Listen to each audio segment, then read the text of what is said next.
김혜진, 김하이진. 올해 68세, 서울 토박이다. 7월 29일은 내 생일이다.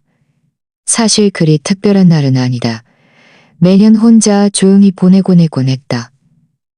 그런데 나와 생일이 같은 사돈어른은 올해 환갑이시다.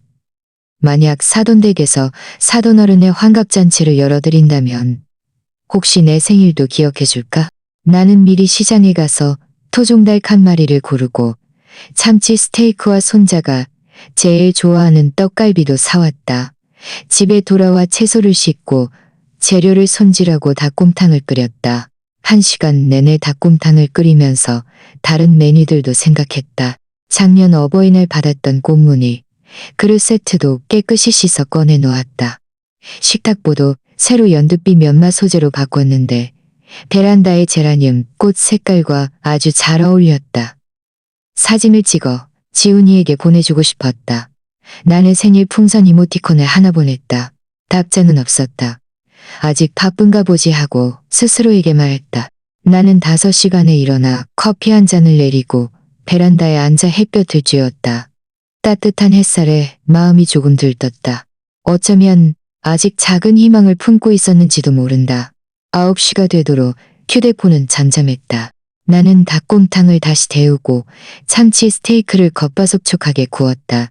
혹시라도 갑자기 저녁 먹으러 온다고 할까봐 간도 더 세심하게 맞췄다.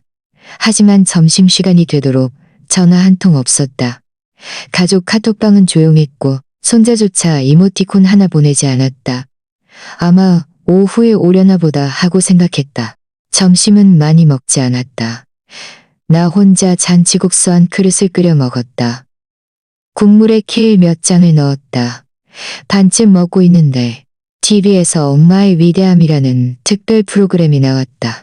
화면에는 연예인들이 나와 어버이날에 얽힌 이야기를 풀어놓았고 어떤 이는 말하면서 눈물을 흘렸다. 나는 TV를 끄고 휴대폰을 들어 지훈이에게 전화를 걸었다. 2번 울리다 끊겼다. 소영이에게 다시 걸었지만 역시 받지 않았다. 마지막으로 손자의 채팅 기록을 열어봤다.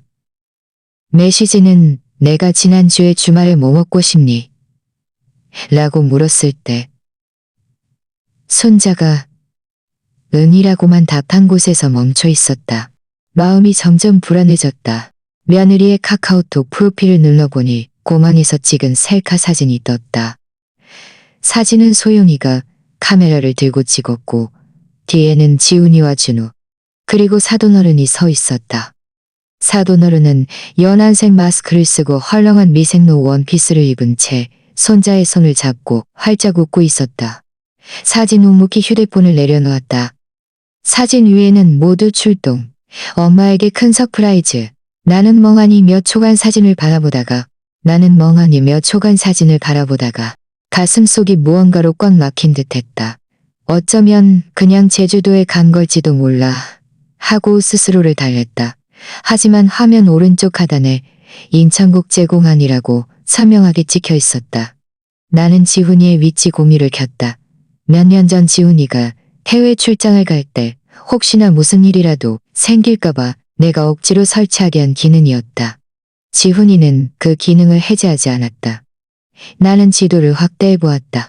내 손에 든 국수 그릇에서는 뜨거운 김이 모락모락 피어올랐다. 국수 위에는 잘게 썬 파가 띄워져 있었다. 나는 고개를 숙여 그것을 움직이지 않고 바라보았다. 달걀은 노랗게 잘 익어 국수 국물 속에 놓여 있었다. 하지만 나는 이미 입맛이 없었다. 나는 젓가락을 내려놓고 그 셀카 사진을 뚫어져라 쳐다보았다. 보면 볼수록 속이 쓰렸다. 내 68번째 생일에는 아무도 생일 축하한다는 말 한마디 없었다. 사돈어른의 60번째 생일에는 온 가족이 휴가를 내고 하와이로 떠났다. 나는 혼자 주방에서 국수를 먹고 있네고. 결국 이 집에는 사돈어른만이 엄마였고 나는 그저 집에 얹혀 사는 사람이었구나. 눈물이 언제부터인가 흘러내려 그릇 가장자리에 떨어졌다. 나는 휴지를 뽑아 눈물을 닦았다. 일어서려는데 갑자기 다리에 힘이 풀려 다시 의자에 주저앉았다. 나는 휴대폰을 보며 나지막이 말했다. 결국 당신들은 사돈어른 생일 챙겨드리러 간 거였구나.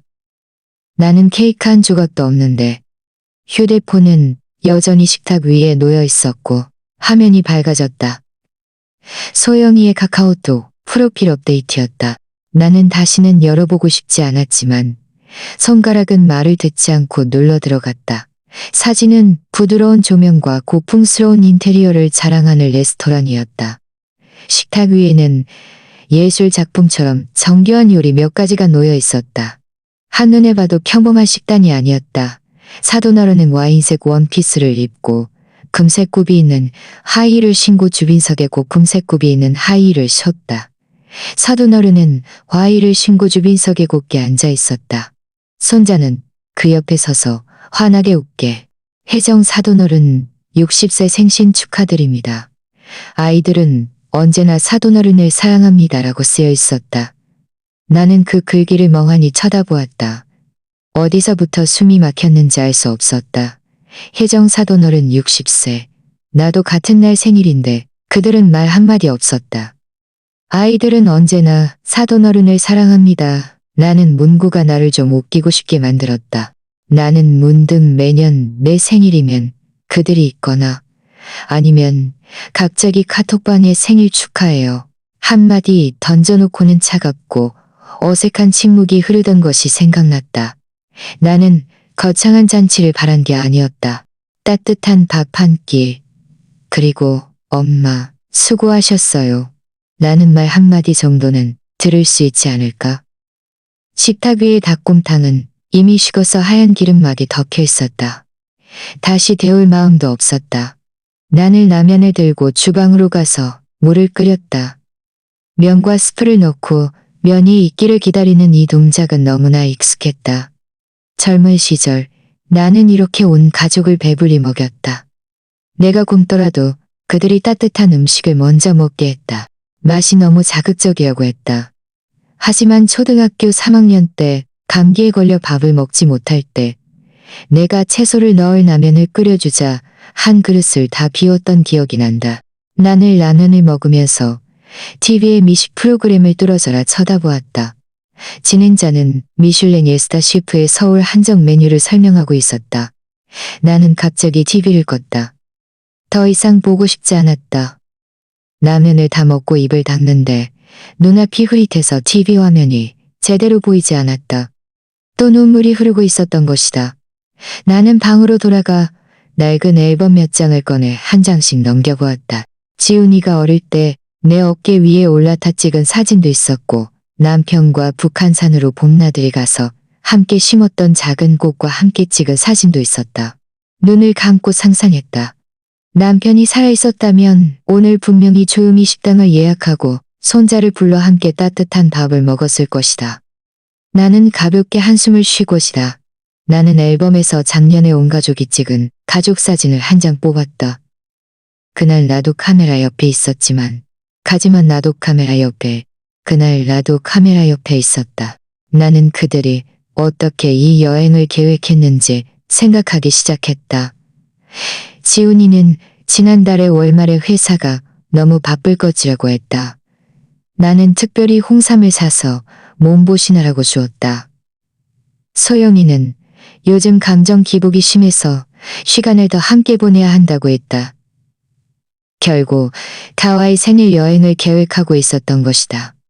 해외여행, 내 마음속에 이미 명확했다. 해외여행, 휴가, 고급 레스토랑, 온 가족이 함께. 그런데 사전에 아무도 나에게 한마디도 귀띔해주지 않게 그들은 사돈어른을 진정한 엄마로 추대하고 싶었던 걸까? 그리고 나는 마치 말을 못하는 문지기처럼 취급당한 것 같았다. 나는 베란다로 나갔다. 아래층 이웃이 풍선을 달고 있었다. 최정숙 씨가 손자의 생일 파티를 준비하는 중이었다. 마당에는 이미 플라스틱 식탁보가 깔린 테이블 2개가 놓여 있었고 푸딩, 케이크, 치킨 등이 한가득이었다. 아이들은 비눗방울 총을 들고 뛰어다녔고 최정숙 씨는 행복하게 웃으며 가끔 손자의 머리를 쓰다듬어 주었다. 나는 아래층의 시끌벅적한 모습을 내려다보며 생일 축하합니다. 마음이 서서히 차가워졌다. 문득 이 집의 등기부등본이 내 이름으로 되어 있다는 사실이 떠올랐다. 처음부터 끝까지 나 혼자 힘으로 지탱해온 집이었다. 나는 아들을 키우고 교육비를 대고 결혼시키고 그들이 살도록 안방을 내주고 나 자신은 작은 방으로 들어갔다. 겨울에는 오래된 수도관 때문에 수압이 불안정해서고 뜨거운 물이 부족하면 찬물을 섞어 씻었다. 주방에 잔물을 섞어 씻었다.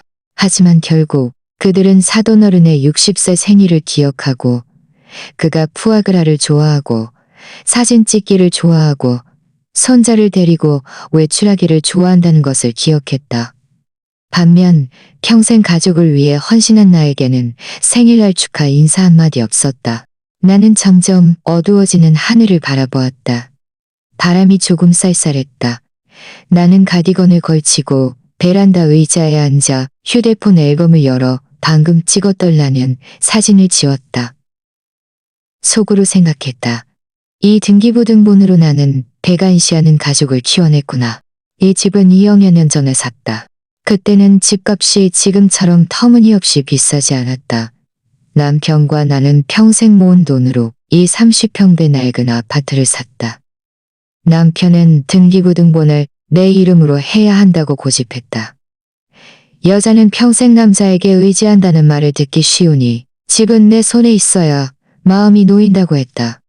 언젠가 내가 없더라도 당신은 적어도 살 곳이 있을 테니.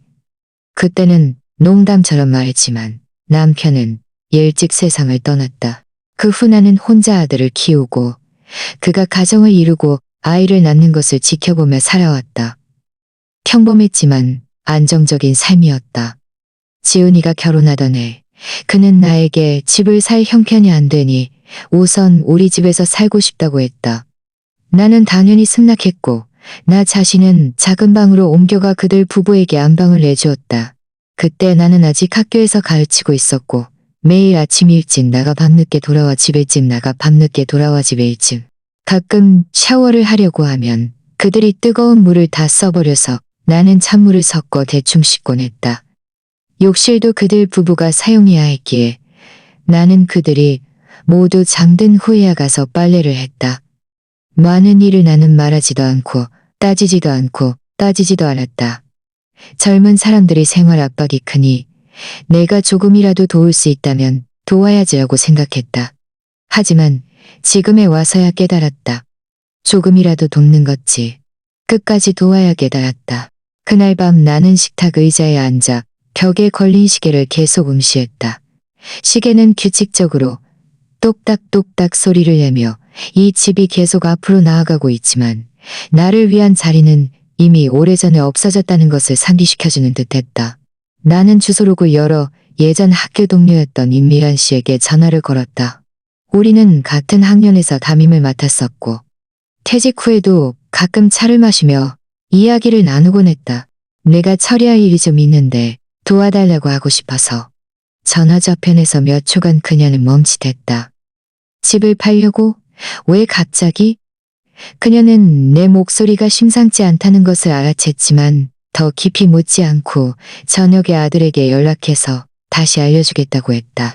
다음 날 오후 그녀의 아들이 왔다. 30대 중반쯤 되어 보였고 깔끔한 정장 차림에 부동산 명함을 들고 있었다. 나는 그를 들어오라고 하고 차 한 잔을 내주었다. 그는 집을 한 바퀴 둘러보더니 고개를 끄덕였다. 김 여사님, 여기 위치는 아주 좋아요. 압구정 이쪽 오래된 아파트는 가치가 떨어지지 않거든요. 엘리베이터는 없지만 자연광이 잘 들어오고 구조도 반듯해서요. 지금 시장 상황으로 볼 때 보수적으로 잡아도 8억 원은 받을 수 있을 겁니다. 나는 고개를 끄덕였다. 높은 가격은 바라지 않아요.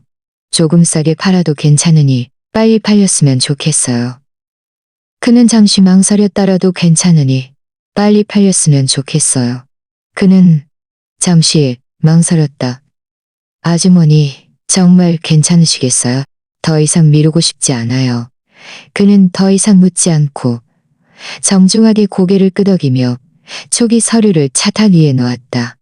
우선 감정평가 보고서를 준비하고 내부 관람 일정을 잡아드리겠습니다.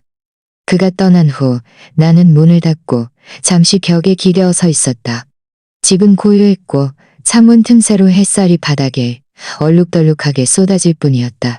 저녁 무렵 최정숙 씨가 아래층에서 밥을 들고 왔다.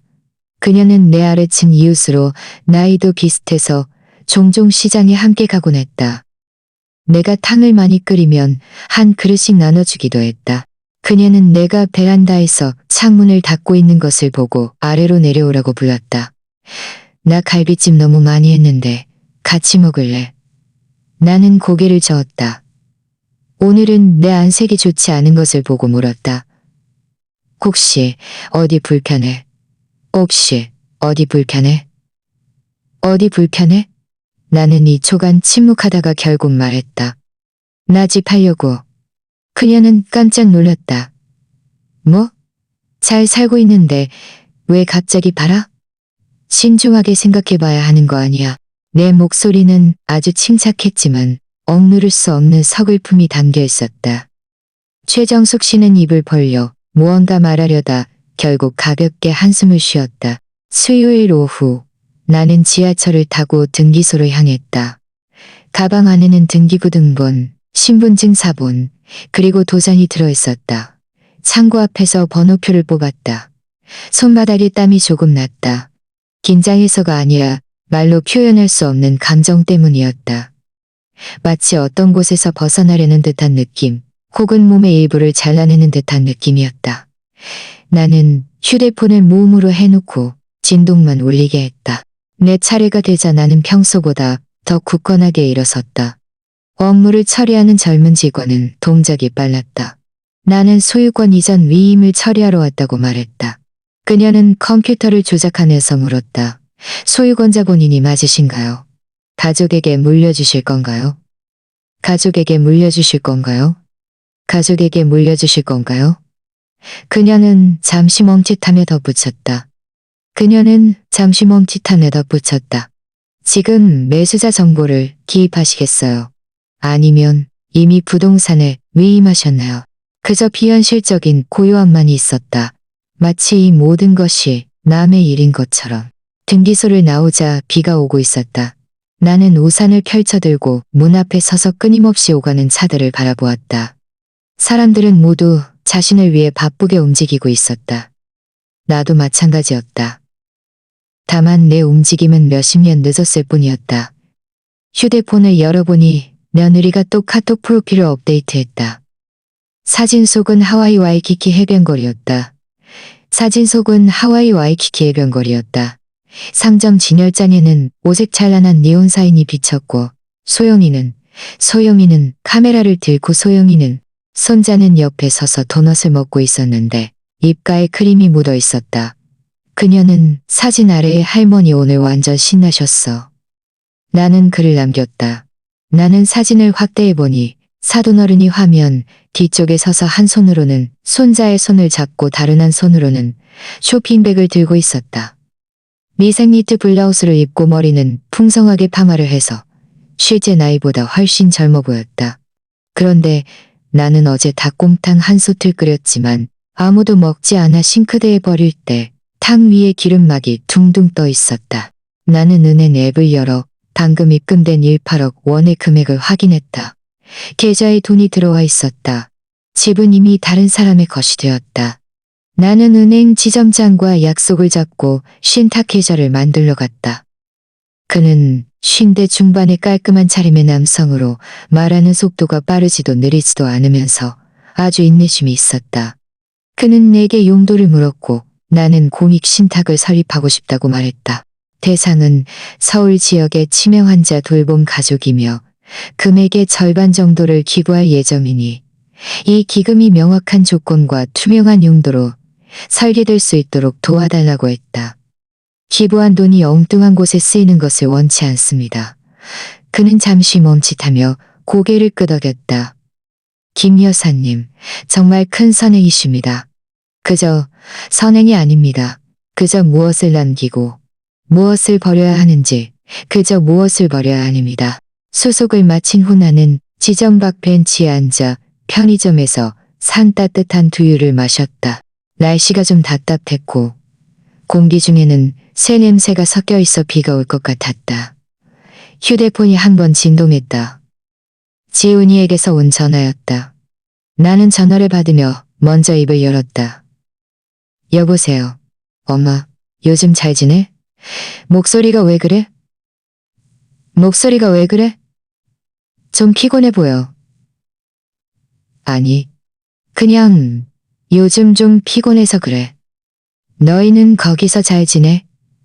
전화 저편에서 약간의 잡음과 함께 공항 방송이 들려왔다. Central Station. Please mind the gap bay. 공항 방송이 들려왔다. 밥 잘 챙겨 먹고 몸 잘 챙겨야 해. 알았어. 너희는 거기서 즐겁게 놀았니? 괜찮았어. 사돈어른 모시고 케이블카도 타고 내일은 해산물 먹으러 갈 거야. 그래, 잘 됐다. 나 신경 쓰지 마. 나 며칠 동안 전화 잘 못 받을 것 같아. 몸 좀 좋아지면 다시 연락할게. 알았어, 엄마. 쉬어야지. 무리하지 마. 나는 가볍게 대답했다. 재미있게 놀아. 통화가 끝난 후 나는 휴대폰 화면을 마치 집에서 걸어 나왔는데 문은 그대로 있고 창문에도 불이 켜져 있지만 그곳이 더 이상 내 집이 아니라는 것을 아는 것과 같았다. 그날 저녁 비가 아주 가늘게 내렸다. 마치 안개처럼 창문에 맺혔다. 나는 혼자 소파에 앉아 있었다. TV는 켜져 있었지만 아무것도 보고 있지 않았다. 손에는 편의점에서 산 조각 케이크가 들려 있었다. 어제 약을 타러 갔다가 우연히 산 것이었다. 포장지에는 딸기 크림치즈라고 쓰여 있었지만 진짜 딸기 한 알도 들어있지 않았다. 열어보니 이미 조금 찌그러져 있었고 케이크 자체도 하룻밤 지난 것처럼 푸석했다. 나는 포크로 조금씩 잘라 먹었다. 입안에서는 아무 맛도 느껴지지 않았고 그저 너무 달아서 억지로 밀어넣는 것 같았다. 휴대폰이 한 번 울렸다. 카카오톡 알림이었다. 나는 눌러보니 소영이가 올린 프로필 업데이트였다. 화면은 생일 케이크 앞에서의 단체 사진에 멈춰 있었다. 케이크 위에는 촛불이 가득 꽂혀 있었다. 옆에는 금색 왕관 머리띠도 꽂혀 있었다. 사돈어른은 주빈석에 앉아 그 왕관을 쓰고 머리는 풍성하고 단정하게 파마되어 있었고 얼굴에는 화장도 되어 있었다. 그녀는 웃고 있었다. 손자는 그 옆에 서서 입을 벌리고 있었는데 아마 생일 축하 노래를 부르고 있었을 것이다. 배경은 하와이 와이키키 해변의 야경이었다. 고층 빌딩의 불빛은 환하게 빛나고 있었고 하늘색은 마치 엽서처럼 아름다고 있었고 나는 그 금색 왕관을 바라보며 문득 옛날의 나를 떠올렸다. 그때는 집이 가난해서 케이크는 내가 직접 만들었다. 낡은 전기밥솥으로 만들었는데 스펀지 케이크 반죽이 잘 되지 않아 구우면 항상 찌그러지곤 했다. 하지만 손자가 어릴 때 매년 생일이면 나는 똑같이 촛불을 꽂고 사탕을 놓았으며 색종이로 작은 거실을 장식했다. 어릴 때 손자는 나를 껴안고 할머니가 만들어준 케이크가 제일 좋아요 라고 말하곤 했다. 지금 그는 다른 사람을 껴안고 케이크는 좀 차가웠고 냉장고에서 꺼내 해동되지 않은 것처럼 느껴졌다. 목이 좀 메었다. 나는 그 한 입을 억지로 삼키려 했었지만 결국 눈물을 참지 못하고 주르륵 흘려보냈다. 나는 문득 한 가지를 묻고 싶었다. 내가 도대체 뭘 잘못했지? 평생을 힘들게 살았는데 오늘 다른 사람이 생일 파티를 하고 내 이름이 가족에서 지워지는 것을 보려고 한 것이 아니었다. 나도 생일이 있었고 한때는 이직일이 있었고 하지만 지금 나는 알리지 않아도 되는 존재가 되어버렸고 고마워라는 말 한마디조차 사치처럼 느껴졌다. 나는 베란다로 나갔다. 바람이 좀 차가웠다. 나는 가디건을 여미고 아래층의 불빛 희미한 거리 풍경을 바라보았다. 이웃집 주방은 아직 불이 켜져 있었고 희미하게 요리하는 소리가 들려왔다. 나는 창밖을 향해 말했다. 나는 평생을 힘들게 살았는데 이런 결과를 바라지 않았어. 날이 입 밖으로 나올 때 내 목소리는 놀랍게도 평온했다. 울음 섞인 목소리도, 막힌 목소리도, 먹힌 목소리도 아니었다. 나는 이미 눈물을 흘리는 단계를 넘어섰던 것이다. 나는 몸을 돌려 방으로 돌아갔다. 책장 가장 아래 서랍을 열어 낡은 서류철을 꺼냈다. 내가 그것들을 가지고 있는 이유를 알고 있었다.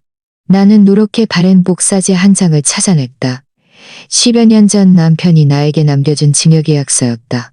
그의 남편의 건강에 이상이 생기자 변호사를 찾아가 특별히 문고를 작성했다. 서울시 압구정동 번지 동호주택을 김혜진 여사에게 100%, 김혜진 여사에게 100%, 김혜진 여사에게 100%, 김혜진 여사에게 100%. 왜 이렇게 거창하게 해? 라고 물었다. 그는 당신은 몰라. 가끔 평생을 남을 위해 헌신해도 결국 아무도 당신을 기억해주지 않을 때가 있어. 법적으로 명확히 해두어야만 의미가 있는 거야. 라고 말했다. 나는 그 계약서를 조용히 식탁 위에 펼쳐 놓았다. 자리에 앉아 스탠드를 켜고 한 줄 한 줄 꼼꼼히 읽어 내려갔다. 나는 TV도 켜지 않았고 거실불도 켜지 않았다. 거실은 고요했고 시계만이 규칙적으로 똑딱똑딱 소리를 낼 뿐이었다. 나는 의자에 앉아 족욕을 했다. 물 온도는 적당했고 발 아래에는 남편이 예전에 사준 나무 욕조가 있었다. 나무는 이미 조금 낡았지만 사용할 때마다 여전히 편안했다. 휴대폰이 갑자기 한번 진동했다. 카카오톡 부재중 전화였다. 지훈이, 나는 받지 않았다. 몇 시간 전 그들은 인천공항에서 돌아왔다. 소영이는 면세점 쇼핑백을 들고 있었고 얼굴에는 하와이에서 저녁 식사를 할 때의 웃음기가 그대로 남아 있었다. 소영이는 하와이에서 저녁 식사를 할 때의 웃음기가 그대로 남아 있었다. 소영이가 열쇠를 꺼내 자물쇠 구멍에 넣었지만 아무리 돌려도 잠기지 않았다. 그녀는 3번 시도했고 얼굴색이 변하기 시작했다. 무슨 일이야? 지훈이가 열쇠를 받아 2번 시도했지만 자물쇠가 맞지 않았다. 그는 여분의 열쇠를 꺼냈지만 역시 들어가지 않았다. 그는 여분의 열쇠를 꺼냈지만 역시 들어가지 않았다. 손자는 옆에 서서 말했다. 손자는 옆에 서서 말했다. 할머니, 비밀번호 바꾸셨어요? 그 순간 지훈이의 얼굴이 하얗게 질렸다. 마치 무언가를 갑자기 질렸다. 그녀는 문을 두드리기 시작했고 소리는 점점 커졌다. 나는 집 안에 앉아 아무것도 하지 않았다. 그저 TV 소리를 낮출 뿐이었다. 문 밖에 문 두드리는 소리가 몇 초간 멈추더니 이어서 발소리가 들려왔다. 최정숙 씨가 아래층에서 올라오다가 그들이 문 앞에 서 있는 것을 보고 깜짝 놀랐다. 어머, 너희들 해외 나간 거 아니었어? 정숙 이모, 우리 집 문이 아니었어. 뭔가 이상해요. 뭔가 이상해요. 뭔가 이상해요. 나 그날 차 한 대 가득 짐 싣는 거 봤어. 이 집 이미 팔았다고 하던데. 소영이의 목소리가 순식간에 8도 높아졌다. 그녀는 문을 쾅쾅 두드렸다. 마치 어떤 배신에 반응하는 듯 했다. 미쳤나 봐. 우리 집을 팔아? 감히 어떻게. 지훈이는 아무 말 없이 휴대폰을 꺼내 전화를 걸었다. 그는 전화를 걸면서 굳게 닫힌 문을 바라보았고 미간은 잔뜩 찌푸려져 있었다. 나는 화면에 뜨는 발신자 표시를 보며 거의 끊어질 때쯤에야 천천히 전화를 받았다. 여보세요? 엄마, 도대체 뭐 하시는 거예요? 나 쉬는 중이라 전화하기 불편해. 엄마 미쳤어요? 오늘 우리가 돌아오는 날인 거 아시잖아요. 알아? 그런데 어떻게 집을 팔 수 있어요? 결과는 생각해 보셨어요? 나는 잠시 멈칫하다가 침착하게 말했다. 미친 건 내가 아니라 너희 온 가족이야. 누군가 저편에서는 잠시 침묵이 흘렀다. 누군가 전이었다. 누군가 전이었다. 나는 그대로 전화를 끊었다. 나는 더 이상 그들을 신경 쓰지 않고 일어나 문을 2번 잠갔다. 나중에는 소리가 좀 작아졌고 손자가 무언가를 묻는 소리가 들렸다. 소영이가 낮은 목소리로 몇 마디를 했지만 잘 들리지 않았다. 바깥 세상은 마치 유리 한 장을 사이에 둔 것처럼 느껴졌다. 밤 9시가 넘어서 그들이 다시 돌아왔다. 초인종 소리가 특히 규칙적이었다. 지훈이의 습관 같았다. 그는 어릴 때부터 3번 누르고 1초 쉬었다가 다시 3번 누르곤 했다. 나는 응답하지 않았다.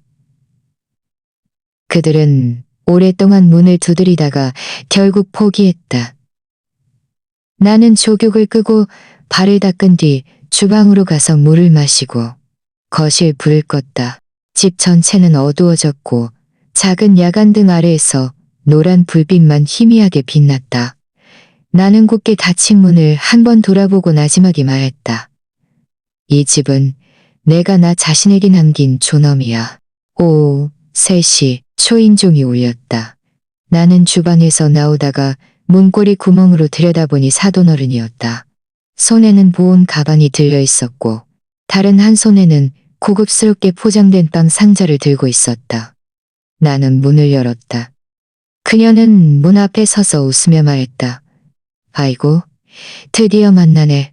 하와이에서 돌아오자마자 시간 내서 언니랑 이야기 좀 하고 싶었는데. 나는 고개를 끄덕였지만 아무 말도 하지 않았다. 이거 거기서 사온 빵이야. 지훈이가 언니가 이 집 앙금빵 좋아하는 것 같다고 하더라고. 그녀는 자연스러운 첫 봉투를 들어 보였다. 들어와요. 나는 옆으로 기켜서며 평범하게 말했다. 그녀는 안으로 들어와 사방을 둘러보았다. 그녀는 안으로 들어와 사방을 둘러보았다. 와, 집이 정말 깔끔하네. 소영이가 언니 요즘 좀 불편하다고 하던데. 앉으세요. 나는 그녀의 말을 끊고 앉으세요. 그녀는 웃으며 분위기를 누그러뜨리려 했지만 얼굴의 표정은 점점 굳어져 갔다. 손가락으로 가볍게 찻잔을 만지다가 결국 입을 열었다. 혜진 언니, 솔직히 말해서 이번에 이렇게 갑자기 집을 팔아버린 건 지훈이네도 마음의 준비가 안 돼 있었고 이웃들도 다들 수군거려요. 그 집안의 명예를 망칠까봐 두렵지 않으세요? 나는 그녀를 뚫어지게 쳐다보았다. 내 목소리는 아주 침착했다. 나는 오히려 사돈어른께 묻고 싶은데 그날 밤 사돈어른 생일날 화려하다고 느끼셨나요? 그녀는 깜짝 놀라 즉시 반응하지 못했다. 나는 휴대폰을 꺼내 앨범에서 그 사진들을 한 장씩 넘겨 그녀 앞에 놓았다. 와이키키 해변의 야경, 미슐랭 1스타 레스토랑, 손자가 생일 노래를 부르고 지훈이가 와인잔을 들고 사돈어른이 왕관을 쓰고 하이힐을 신고 온 가족이 웃으며 사진 찍고 프로필에 올린 모습. 그녀는 아무 말 없이 그저 가볍게 눈을 깜빡였다. 그녀는 아무 말 없이 그저 가볍게 눈을 깜빡였다. 그런데 그날 나는 집에서 나는 천천히 말했다. 그들이 내 생일을 기억할 거라고 생각했거든. 그런데 그들은 공항에서 당신에게 생일 축하 사진을 보냈지만 나에게는 한 글자도 남기지 않았어. 그녀는 입을 벌려 무언가 설명하려 했다. 소영이가 언니가 체면이 없을까봐. 그래서 언니를 안 가게 했다고 했어요. 내가 체면이 없을까봐? 나는 가볍게 웃었다. 나는 가볍게 웃었다. 나는 가볍게 웃었다. 나중에 생각해보니 체면이 없을까봐가 아니라 내가 당신의 스포트라이트를 뺏을까봐가 아니라 혜진 언니, 사실 그게 아니라 그저 나에게 서프라이즈를 해주고 싶었던 거예요. 서프라이즈? 나는 그녀를 뚫어지게 쳐다보았다. 그럼 다음부터는 서프라이즈를 다른 사람의 난처함 위에 세우지 마세요. 공기가 굳어졌다. 그녀의 손가락은 찻잔 가장자리에서 굳은 채 더 이상 움직이지 않았다. 나는 일어나 책장 앞으로 가서 서류 봉투 하나를 꺼내 그녀 앞에 놓았다. 이건 은행 신탁 설립 증명서예요. 나는 첫 페이지를 가리켰다. 집을 팔아서 받은 돈의 절반은 치매 환자 돌봄 기금에 기부했어요. 앞으로 노인들을 돌보는 가족들을 지원하는 데 쓰일 거예요. 그녀는 천천히 고개를 들었고 눈빛은 복잡했다. 나머지 절반은 공익신탁을 설립했어요. 지훈이에게도 당신 딸에게도 주지 않아요. 그녀는 입을 벌렸지만 아무 말도 할 수 없었다. 나는 뒤로 기대며 목소리를 누그러뜨렸지만 가차 없었다. 사돈어른, 가차 없었다. 사돈어른, 앞으로 사돈어른이 늙어서 불편해지면 이 기금을 신청하실 수도 있어요. 그녀의 얼굴이 일그러졌다. 손가락으로 무릎을 꽉 움켜쥐었다. 나는 누구를 모욕하려는 게 아니야. 나는 담담하게 말했다. 하지만 나는 너희에게 알려주고 싶었어. 어떤 것들은 너희가 당연하게 가져갈 수 있는 게 아니라고. 집은 내 명의였고 돈은 내가 직접 벌었어. 너희가 나를 내쫓아야 했다면 이제는 너희가 나갈 차례야. 다는 내가 직접 벌었어. 너희가 나를 내쫓으려 했다면 이제는 너희가 나갈 차례야. 그 순간 그녀는 아무 말도 하지 못하고 그저 눈을 내리깔고 몇 초간 앉아 있었다. 문이 닫힐 때 나는 나지막이 말했다. 너희에게 부족한 건 돈이 아니라 양심이야. 나는 원래 가족 카톡방을 모음으로 설정해 두었지만 그날 아침 잠에서 깨어보니 휴대폰 화면이 끊임없이 깜빡였다. 이 영역에 있지 않은 메시지는 대부분 소영이에게서 온 것이었다. 그녀는 3권의 긴 글을 연속으로 올려 내가 갑자기 집을 팔아온 가족을 노숙자로 만들었다고 비난했다. 어른이라는 신분을 이용해 감정적으로 협박하고 한순간에 화를 못 참고 손자까지 외면한다고 했다. 마치 내가 어떤 악독한 할머니라도 된 것처럼. 평소에는 말을 잘하지 않던 친척 몇 명도 나서서 말했다. 혜진 언니, 요즘 감정이 좀 불안정한가? 나 예전에도 언니가 좀 고집이 세다고 들었는데 이런 일을 벌일 줄은 몰랐네. 소영이네도 너무 불쌍해. 애 둘 데리고 지금 당장 이사를 가라니. 어떤 익명의 댓글은 가장 직설적이었다. 그녀는 복수하는 게 아니라 자신의 존엄을 지키고 있는 거야. 여론이 바뀌기 시작했다. 처음에는 모두 며느리 편에 서서 어떻게 자기 자식과 손자를 내쫓을 수 있냐. 너무 잔인하다고 했다. 나중에 어떤 네티즌이 내 친구가 그 압구정 낡은 아파트에 사는데 그 할머니는 아침에 손자 학교 데려다 주고 밥하고 빨래하고 청소하고 마치 하인처럼 일했어요. 라고 댓글을 달았다. 또 어떤 사람은 익명으로 우리 예전 학원이 그 집 옆이었는데 할머니가 직접 수도관 고치러 가는데 할머니가 직접 수도관 고치러 가는 것도 아들 학교에 도시락도 가져다 주곤 했어요. 아들 학교에 도시락도 가져다 주곤 했어요. 한 댓글은 가장 직설적이었다. 엄마는 무료 베이비시터가 아니다. 어머니는 책임 은행이 아니다로 변해갔다. 나는 어떤 댓글에도 응답하지 않았다. 하지만 매일 댓글을 읽으러 들어갔다. 몇몇 글은 눈물이 터져 나올 뻔했지만 나는 사람들의 동정을 얻으려고 이런 행동을 한 것이 아니었다. 그저 나 자신이 더 이상 억울하지 않기 위함이었다. 5째 날 저녁 초인종이 울렸다. 나는 주방에서 나오다가 문고리 구멍으로 들여다보니 지훈이 혼자였다. 그는 문 앞에 서서 외투 주머니에 손을 꽂고 고개를 숙이고 있었다. 마치 잠을 제대로 못 잔 아이 같았다. 나는 문을 열었지만 아무 말도 하지 않았다. 그가 고개를 들어 나를 보았다. 눈이 붉었고 목소리는 아주 낮았다. 엄마가 이렇게까지 상심할 줄은 정말 몰랐어요. 나는 조용히 그를 바라보았다. 상심해서가 아니야. 내가 말했다. 너희가 나를 중요하지 않은 존재로 만들었기 때문이야. 그는 이 말에 한 대로 만들었기 때문이야. 그는 이 말에 한 대 맞은 듯 온몸이 무너져 내렸다. 엄마를 무시한 적 없어요. 그는 네가 하와이에서 프로필 없어요. 한참 동안 아무 말도 하지 않았다. 너희가 능력이 없었던 게 아니야. 그저 신경 쓰지 않기로 선택했을 뿐이지. 엄마, 죄송하다는 말 한마디로 될 일이 아니야. 내 목소리는 변하지 않았지만 시선은 굳건히 그를 응시했다. 나는 너희를 벌하려 안 했지만 시선은 굳건히 그를 응시했다. 나는 너희를 벌하려는 게 아니야. 나는 너희를 벌하려니 있고 생일이 있고 존중받아야 하려는 거야. 그는 고개를 날들이 있다는 거야. 앞으로는 네가 기억하는 게 나를 위해서가 아니라 너 자신을 위해서일 거야. 후회하지 않도록. 나는 그를 안으로 들여보내지 않고 천천히 문을 닫았다. 문틈이 닫히기 직전 나는 그에게 한마디 했다. 엄마는 너희에게 복수하는 게 아니야. 엄마는 너희에게 늙었다고 해서 사라져야 할 존재가 아니라는 것을 상기시켜주는 거야. 문이 닫히는 순간 나는 그가 문 밖에서 잠시 서 있다가 결국 천천히 아래층으로 다가 그날 밤 나는 처음으로 아주 깊이 잠들었다. 꿈도 꾸지 않았고 놀라 깨지도 않았다. 그저 뼛속까지 퍼지는 가벼움만 있었다. 마치 온몸이 드디어 제자리를 찾은 듯했다. 아침 9시 초인종이 울렸다. 문을 열자마자 지훈이와 소영이가 문 밖에 서 있었다. 그들의 표정은 지쳐 있었고 눈 밑에는 다크서클이 있었다. 소영이는 손에 봉투를 들고 나지막이 말했다. 엄마, 저희가 드릴 말씀이 있어요.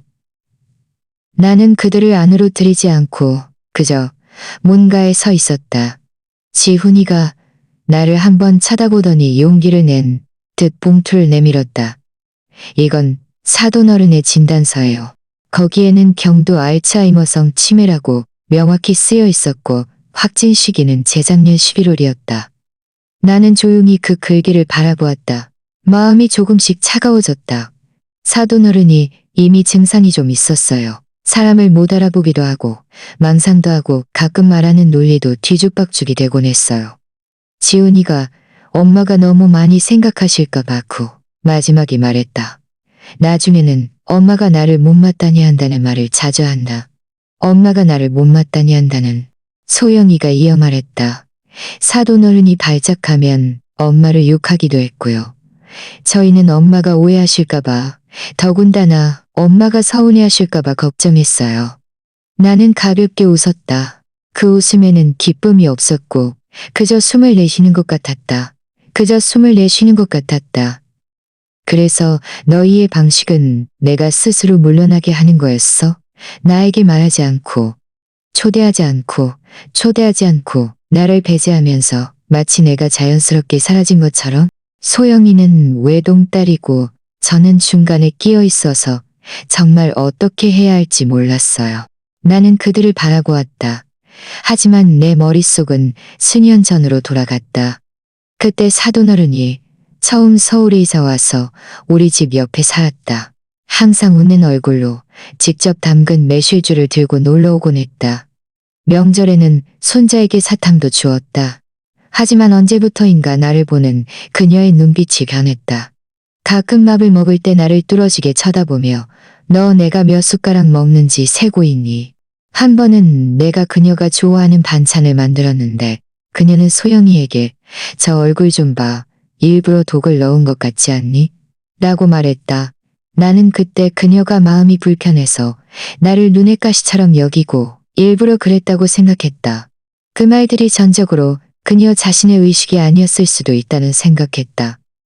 그 말들이 전적으로 그녀 자신의 의식이 아니었을 수도 있다는 생각은 하지만 그녀가 아팠다고 해도 너희는 왜 나에게 알려주지 않았어? 나는 너희의 원수가 아니야. 두 사람 모두 고개를 들었다.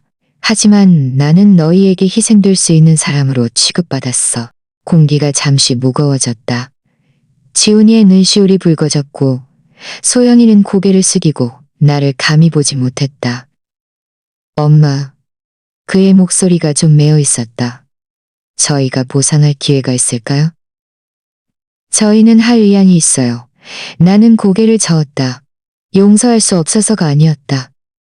그저 이 집이 결코 내 것이 아니었다는 것을 드디어 깨달았을 뿐이었다. 나는 아주 나지막이 말했고 그들을 비난하지 않았다. 그저 그동안 억눌러왔던 진정한 감정들을 털어놓았을 뿐이었다.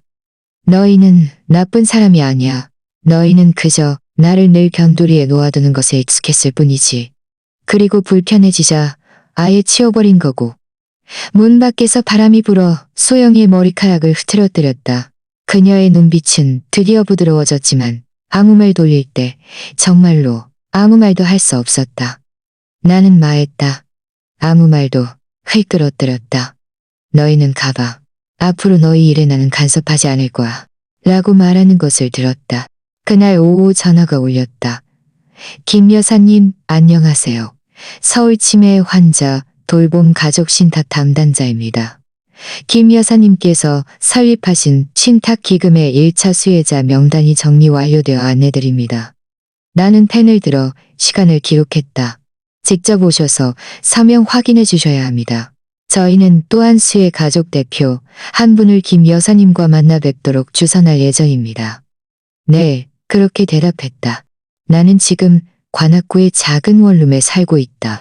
조금 낡았고 벽 모퉁이에는 몇 군데 얼룩진 흔적도 있다.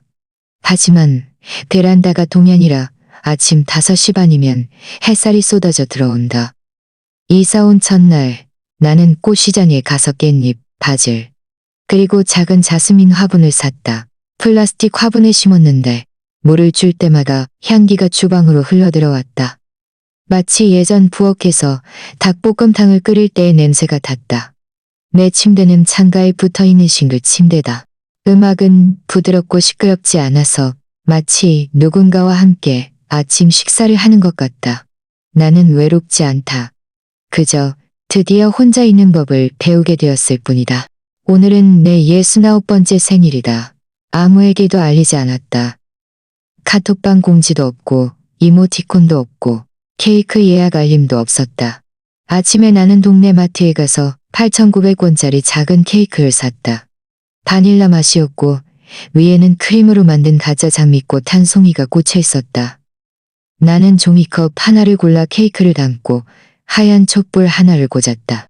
집에 돌아와 불을 끄고 작은 촛불에 불을 붙였다. 불빛이 하얀 벽 위에서 흔들렸다.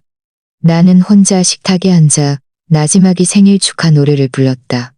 생일 축하합니다라는 구절을 부르다가 결국 웃음이 터져 나왔다. 69세가 되었네. 나는 나지막이 말했다. 나는 나지막이 말했다.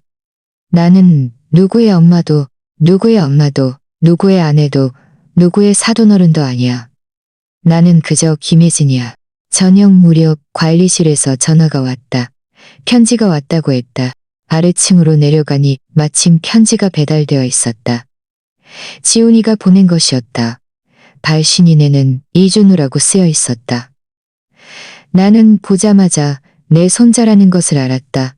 봉투 안에는 초등학생이 쓴 듯한 글씨가 삐뚤빼뚤한 짧은 편지가 들어있었다. 나의 가장 사랑하는 할머니께. 할머니, 나 나중에 크면 맛있는 거 많이 사줄게요. 생일날 할머니 잊지 않을 거예요. 할머니가 끓여준 닭곰탕이 미슐랭보다 맛있어요. 엄마한테도 말했어요. 할머니랑 같이 밥 먹는 그림도 그렸어요. 사랑해요, 준우가. 나는 편지를 펼쳤다. 뒤에는 낙서 같은 그림이 있었다. 온 가족이 둥근 식탁에 둘러앉아 있었고 모든 사람에게 눈, 코, 입이 있었다. 나만 정중앙에 그려져 있었고 왕관까지 그려져 있었다. 나는 웃었다. 눈물은 떨어지지 않았다. 그저 그 순간 가슴속이 부드러워졌다. 그저 그 순간 가슴속이 부드러워졌다. 나는 다시 창가에 앉아 바깥의 하늘이 서서히 어두워지는 것을 단잎 잎사귀들이 바람에 가볍게 흔들렸다. 깻잎이었다. 창밖 멀리서는 아이들이 뛰어노는 케이크는 반 조각이 남아 있었다. 나는 천천히 다 먹었다. 낭비하지 않았다. 김혜진은 삶에서 조용히 밀려나는 경험을 했다. 주방에서 식탁까지, 카톡방에서 사진까지, 생일에서 집문 앞까지 그녀는 조금씩 대재단했다. 마치 더 이상 설명할 필요가 없는 어떤 습관처럼 그녀는 욕하지도 그릇을 던지지도 않았다. 그저 집을 팔고 그리고 천천히 자신을 되찾았다. 그녀는 누구와도 맞서 싸우려 한 것이 아니었다. 그저 마지막에는 자신만 남더라도 사람답게 살고 싶었을 뿐이었다. 어쩌면 우리는 모두 나이가 들면 그저 참기만 하면 누군가 소중히 여겨줄 것이라고 생각했을지도 모른다. 하지만 나중에야 깨달았다. 어떤 사람들은 모르는 것이 아니라 당신이 아무 말하지 않는 것에 이미 익숙해졌다는 것을. 이야기는 끝났다. 당신은 혹시 어느 날의 자신을 떠올렸는가? 혹시 주방에서 카린 문잠을 쓰지만 받은 절의 자신을 떠올렸는가? 혹시 주방에서 밥을 하다가 다른 사람들의 즐거운 계획 속에서 당신의 이름이 없는 것을 들은 적은 없는 것을 들은 적은 없는 것을 들은 적은 없는 것을. 이번 이야기는 여기까지입니다. 제 3,000명 구독 목표를 달성하는데 몇 번째 사람이 되어주실 건가요? 지금 바로 구독 버튼을 눌러주세요. 채널의 성장을 함께 지켜봐 주시길 진심으로 초대하며 제 이야기가 여러분에게 깨달음을 주기를 바랍니다. 다음 이야기에서 만나요.